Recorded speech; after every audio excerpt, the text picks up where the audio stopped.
Frederick Douglass was born Frederick Bailey in Maryland in either 1817 or 1818.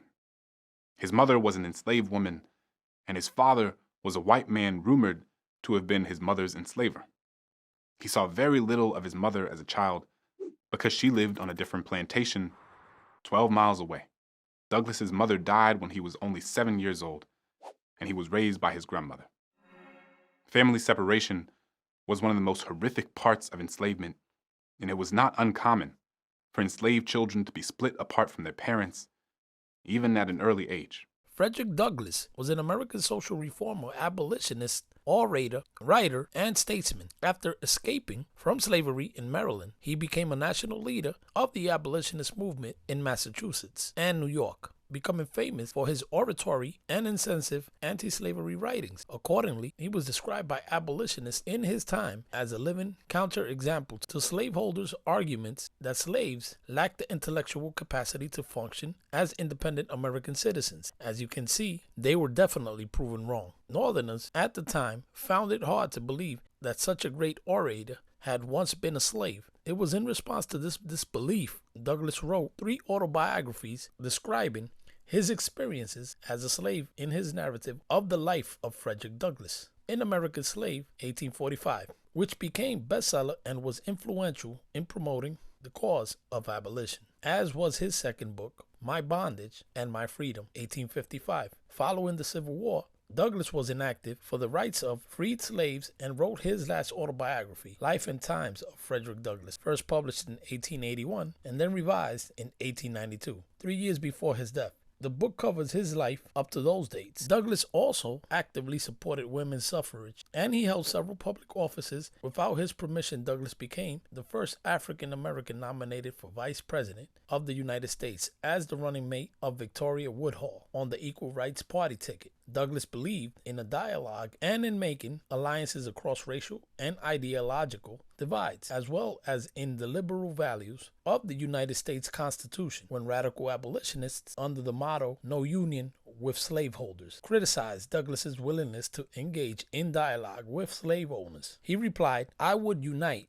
with anybody to do right and with nobody to do wrong. My kind of man. That's my grandfather type." Frederick Augustus Washington Bailey was born into slavery on the eastern shore of the Chesapeake Bay in Talbot County, Maryland. The plantation was between Hillsborough and Cordova. Douglass wrote in his autobiography that he had no recollection of his age due to not knowing when he was born, but Wikipedia estimates late 1817. However, based on the extant records of Douglass's former owner, Aaron Anthony, historian Dixon J. Preston determined that Douglass was born in February of 1818. With no pinpoint date, Douglass chose February 14th, 1818 to be his birthday, in memory of his mother, always calling him her little Valentine. After being separated from his mother at the age of 6, Douglass was given to the Auld family, where Sophia Auld would start to teach young Frederick Douglass, now 12, the alphabet because she believed literate slaves made happier slaves. This was Douglass' first lesson, and he continued to practice until one day Sophia noticed Douglass's hunger to learn and caught him reading the newspaper and snatched it from him because it went against the law of the land at that time. She stopped teaching Douglass and hid all potential literature, including the Bible, from Douglass. But that didn't stop Mr. Douglass from teaching himself at every opportunity, from other kids in the neighborhood to all the men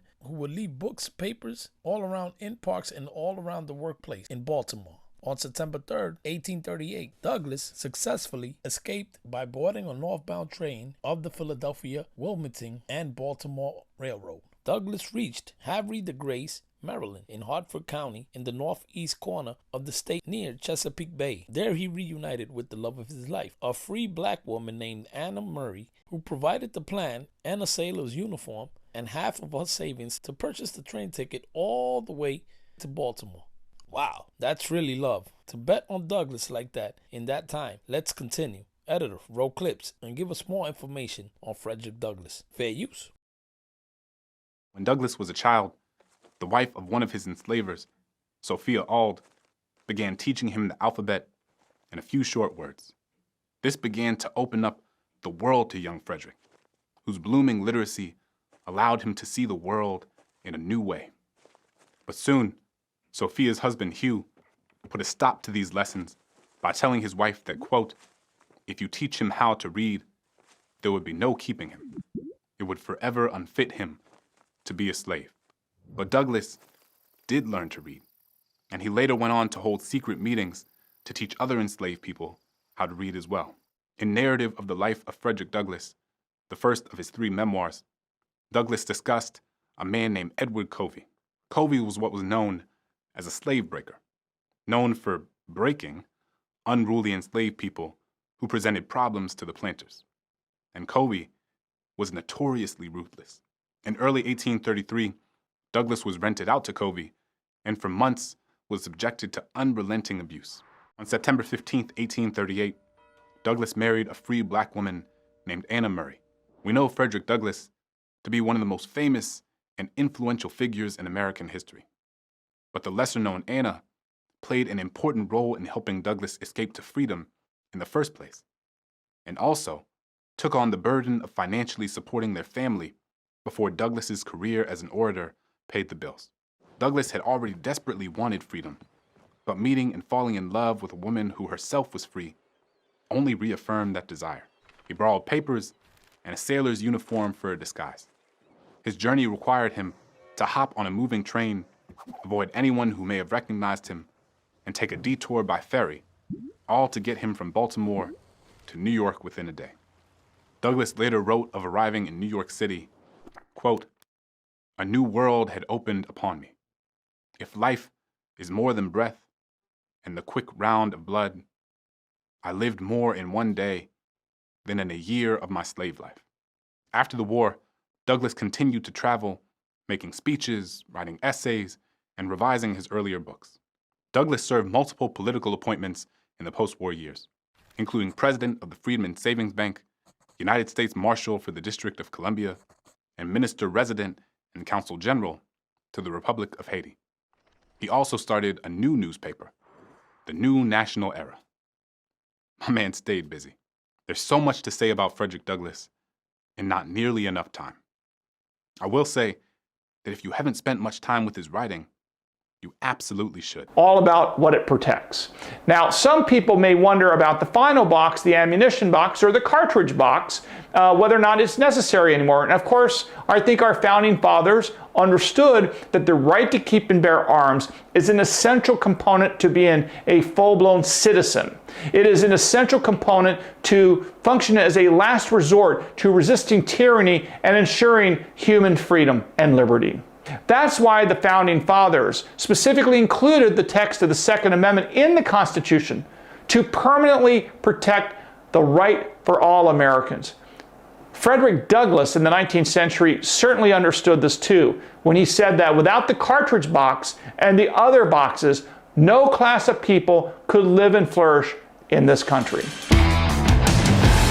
Hey guys, it's Jose, your regular Joe Blow again, keeping an eye out and my ears open to Frederick Douglass. Full salute and thank you, sir, for your integrity, for your stand-up character, tenacity, and perseverance to excel and prevail. It's remarkable, and I will continue to lead by example. Guys, do your research, and if you still didn't get much from Mr. Douglass, check this quote out that he said and lived by. Quote, that to God protect and maintain his liberty, the freedom should have the ballot, the liberties, and the American people were dependent upon the ballot box, the jury box, and the cartridge box. That without these, no class of people could live and flourish in this county. End of quote. Thank you guys always for the support so I can continue to bring you my best to bring you the best.